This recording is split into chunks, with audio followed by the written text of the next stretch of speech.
বুঝতে পারছি আমাকে দাঁড়িয়ে রাখলে আমাকে ভালো লাগে, আমি এটাকে ইসলাম মনে করে রাখি, বিষয়টা তা না। সুন্নাত কেউ পালন না করলে সে জাহান্নামী হবে, তার ঈমান চলে যাবে, মুসলমানের সংজ্ঞা থেকে খারিজ হয়ে যাবে, কোথাও বলা নাই। এটা কি ফরজ? ফরজ না। কিন্তু ওনাদের দৃষ্টিতে ওনারা এই জিনিসটাকে এত বড় বানাইছেন, এই জিনিস ছাড়া কেউ ইসলামের কথা বলতে পারবে না। তো আল্লাহ কিন্তু কোরআনে এই কথা বলেন নাই।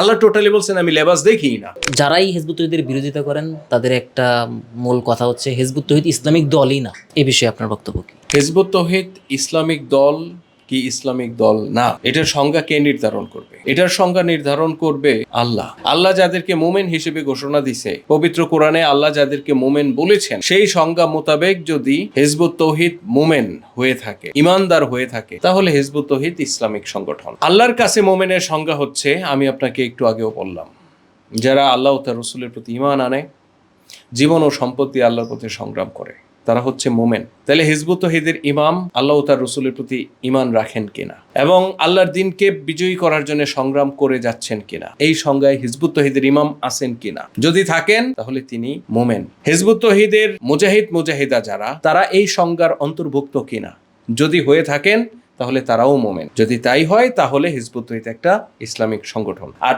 ওনাদের দৃষ্টিতে মোমেন হইতে হলে লম্বা দাড়ি রাখতে হবে, শুদ্ধ আরবিতে উচ্চারণ করতে হবে, 3 আলিফের মাকরা ইয়া আছে, টান আছে, 2 আলিফের টান আছে, 1 আলিফের টান আছে, এগুলো পুঙ্খানুপুঙ্খভাবে পালন করতে হবে। ওনাদের এই সংজ্ঞা কোরআনে নাই। ওনারা এটা করতে করতে করতে করতে ইসলামের একটা কাঠামো দাঁড় করাইছেন, সেই কাঠামোতে ওনারা আছেন, ওনারা নিজেরা আছেন। অতএব ওনারা এটা দাবি করবেন যে আমরা এটাতে আছি, অতএব আমরা ইসলামিক দল। কিন্তু ওনাদের এই কাঠামো কিন্তু কোরআনের মধ্যে বর্ণনা করা নাই যে আগামী দিনে যারা নিজেদেরকে ইসলামিক দল দাবি করবে তাদের ইয়া লম্বা দাড়ি রাখবে, তাদেরকে মাদ্রাসায় পড়তে হবে, তাদেরকে আরবি জানা থাকা লাগবে। উল্টাটা বলা আছে কোরআনে। আল্লাহ বলছেন যে আমি মানুষের লেবাস দেখি না, আমি মানুষের লেবাসই দেখি না, আমি দেখি তাদের অন্তর। আরেক জায়গায় আল্লাহ বলছেন মানুষের কর্ম দেখি, সে কি করতেছে প্র্যাকটিক্যাল লাইফে। তো ওনাদের সংজ্ঞা একটা, আল্লাহর সংজ্ঞা আরেকটা। ওনাদের দৃষ্টি একটা, আল্লাহর দৃষ্টি আরেকটা।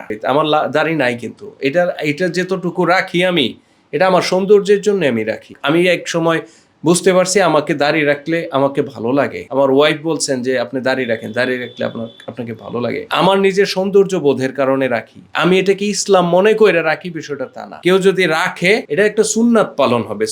সুন্নাত কেউ পালন না করলে সে জাহান্নামী হবে, তার ঈমান চলে যাবে, মুসলমানের সংজ্ঞা থেকে খারিজ হয়ে যাবে, কোথাও বলা নাই। শরীয়তে এই কথা বলা নাই। সেখানে ফরজ আছে, ওয়াজিব আছে, অনেক কিছু আছে। ফরজ, এটা কি ফরজ? ফরজ না। কিন্তু ওনাদের দৃষ্টিতে ওনারা এই জিনিসটাকে এত বড় বানাইছেন, এই জিনিস ছাড়া কেউ ইসলামের কথা বলতে পারবে না। তো আল্লাহ কিন্তু কোরআনে এই কথা বলেন নাই। আল্লাহ টোটালি বলছেন আমি লেবাস দেখিই না। লেবাস মানে কি?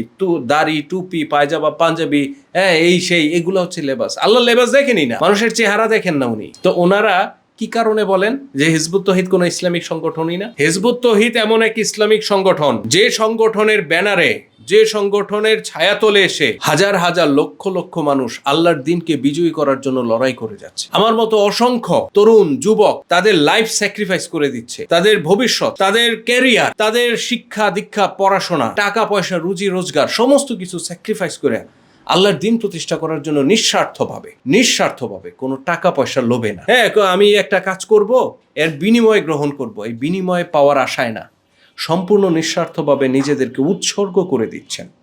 আপনারা হিজবুত তৌহিদের একজন সদস্যের সংস্পর্শে আসেন, আয়সা দেখেন তারা কিভাবে নিঃস্বার্থভাবে আল্লাহর জন্য লড়াই করে যাচ্ছে।